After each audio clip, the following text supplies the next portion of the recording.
Hello everyone. In this video, we are going to discuss about the concept of delimitation. As we all know that it is widely circulated that center is going to conduct census next year, and hence after census it is also speculated that government is going to do delimitation by the year 2028. What we are going to discuss is what is delimitation. Delimitation is the process of fixing the number of seats and boundaries of territorial constituencies in each state for the Lok Sabha and legislative assemblies. So it also includes determining the seats to be reserved for SCs and STs in these houses. So as we all know that in parliament as well as state assemblies there is reservation for SCs and STs. Which seats are to be reserved for SCs and STs? It is determined by Delimitation Commission. Article 82 of Indian Constitution talks about delimiting the seats for Lok Sabha, and Article 170 talks about same thing for state assemblies. The delimitation exercise, it has to be done after every 10 years. That is, after every census, delimitation exercise has to be done. Till now, in the history of India's independence history, we have done the delimitation exercise 4 times, one in 1952, another in 1963, then in 1973, and lastly in 2002. Another fact to be remembered about delimitation is this delimitation, it is done by a delimitation commission which is constituted or set up by an act of parliament. So only parliament can set up a delimitation commission. Another fact to be remembered about delimitation commission is that the orders given by delimitation commission cannot be challenged. The orders given by delimitation commission cannot be challenged in any court of law, and its orders, they are laid in front of Lok Sabha and state assemblies, respective state assemblies, right? Delimitation exercise, it is done by delimitation commission which is set up by an act of parliament.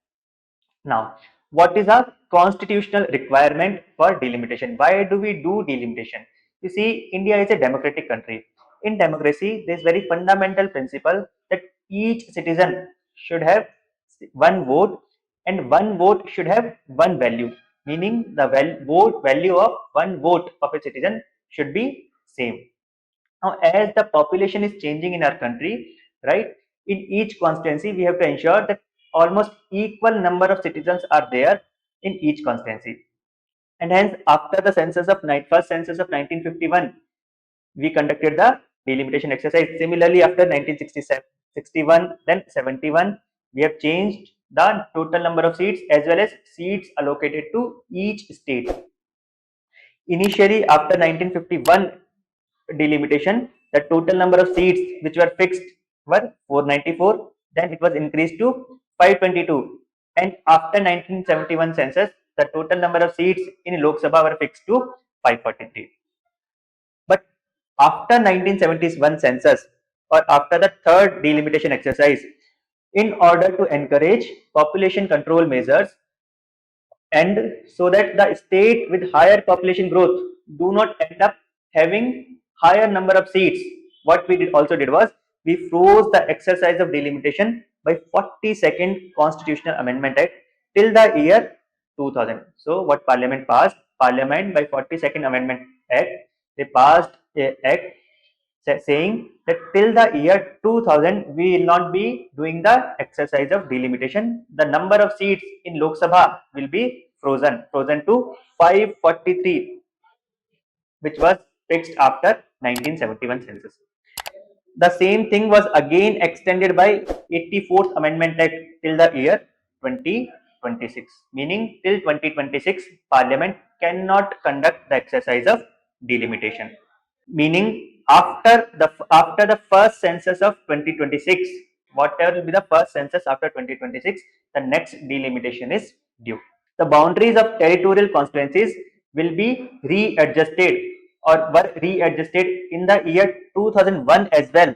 But here one special thing was that total number of seats in Lok Sabha were not changed. Only within a state the boundaries were altered, the political boundaries were altered, but total number of seats allocated to each state were not changed. Now, in a normal course of event, the delimitation process for the number of seats will have to be done or determined by 2031, after 2031 census. Because what does the 84th Amendment Act says?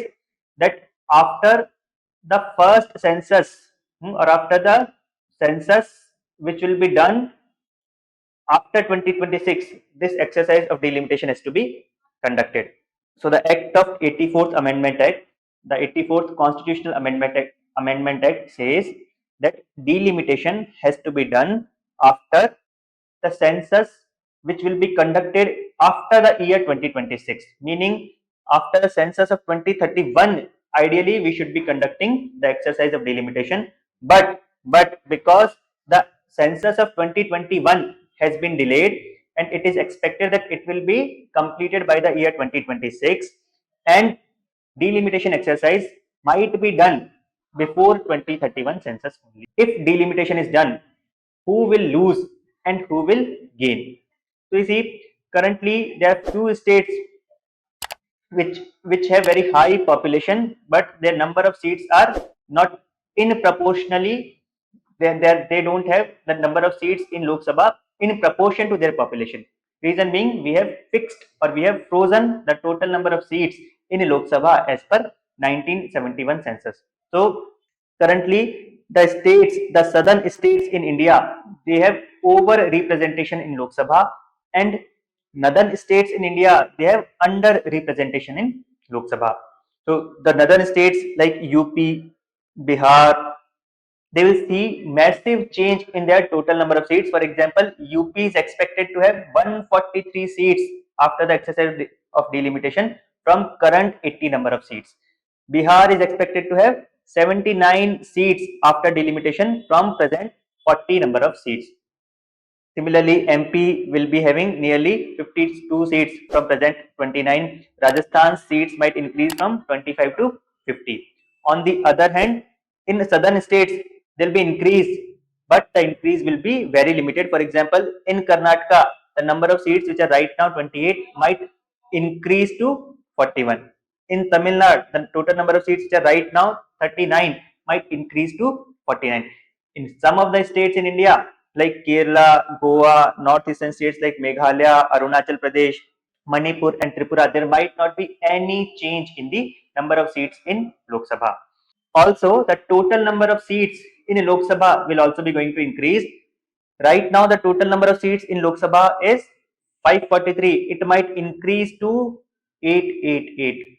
888, right? So from 543 to 888. So total number of seats are also going to increase.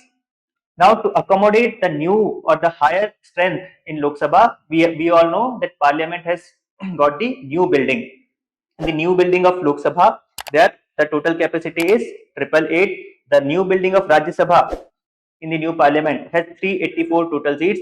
In fact, Lok Sabha can accommodate nearly 1272 MPs, so that in case of joint sitting also, in case of joint session of both the houses, Lok Sabha plus Rajya Sabha, all the MPs can sit together. With respect to Rajya Sabha also, the total number of seats are going to be increased. The number of seats, as we all know, have been increased from time to time. From 1952, when the total number of seats are 204, it was increased to 233 in 1987, which was later on frozen to 250. So right now the number of seats in Rajya Sabha are 250, which might also get increased after the exercise of delimitation. Now, what are the international practice regarding to delimitation? As we all know, US being the oldest democracy, we'll be first seeing the example of USA. In USA, the total number of seats in the lower house, it has been fixed since the year 1913. The total number of seats in USA's lower house is 435, which is fixed since 1913. Even though the population has grown by nearly 4 times, the number of seats in USA's lower house has been fixed. Similarly, if we take the example of EU, European Union, which has nearly 720 MPs, and these 720 MPs, they are from nearly 27 European countries.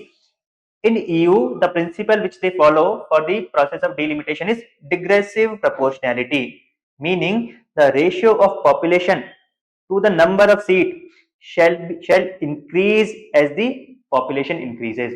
This principle, it is called as digressive proportionality. It is practiced in EU. Now, what alternatives are there in front of India as well? So if you have to take the best practice from other countries, what alternatives do we have? So what first thing what we can do is, we can also adopt the model of USA, meaning we can fix the total number of seats in India's lower house to be 543. And in order to, accommodate the increase in population in the states, what we can do is, in state assemblies, in state legislative assemblies, we can increase the total number of seats in line with population changes without altering the Rajya Sabha seats. Reason being, what we have to ensure is that democratic and federal principle, democratic and federal principle, there should be a balance between these two. Democratic principle says that as the population increase, you should increase the total number of seats in that for that particular state. Federal principle says that states, or among the states, right, there should not be a huge divergence, in the sense that, especially in case of India, when in 1970s our focus was on to control or curb the population growth rate, the states which have taken more measures to control their population, they should not be disincentivized. They should not be disincentivized because the population growth rate in those states is less. Furthermore, what we can also do is that we should focus more on strengthening the local level democracy, and hence we should empower the local bodies, meaning panchayat and municipalities, they should be given more power under 73rd and 74th Amendment Act, right? Local bodies have been given constitutional status. More power should be devolved to these local bodies, and in these local bodies, finances, the problems of finances will also be, we have to, take care of. We have to enhance their power. We have to give them more finances, so that grassroots level democracy might be getting promoted. So that's what experts they say. What we can also do is, in place of keep on increasing our total number of seats in Lok Sabha, what we can do is, like USA, we can also fix the total number of seats in Lok Sabha, and in state assemblies we can keep on increasing the total number of seats in proportion to the population. And to the local government, we have to give more power. We have to strengthen local government. We have to give them power, should be more devolved with them, and problem of finances should be taken care. Thank you.